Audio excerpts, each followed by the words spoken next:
Hello there everyone, welcome back to our channel again. In today's video, you are going to see how to fix Snapchat public profile not showing. So to do that, let me head over to our Snapchat application.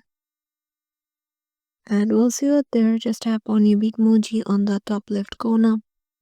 And from here, scroll down and see if your account is public or not.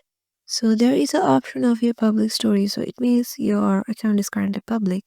So go to the gear icon on the top right, scroll down, and here you will find the option of contact me. It is currently made friends and contacts. So make it, if you have currently made it friends, make it to friends and contacts. Now use my Bitmoji avatar. Change it, if you have only me, change it to my friends. And go to view my story and change it to custom to view friends only. And here you can also see me in find friends.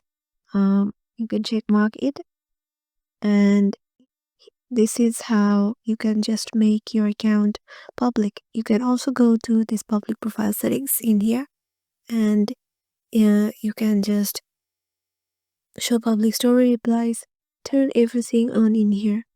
So yeah, if you just want to clear everything, just tap on clear public profile. And so yeah, this is how you can just fix the Snapchat public profile not showing. You can also go to this public profile settings and preview your profiles as a public profile. So if I tap on it, so yeah, this is how you can just do it. Hope this video will help you out, and we will see you in the next one.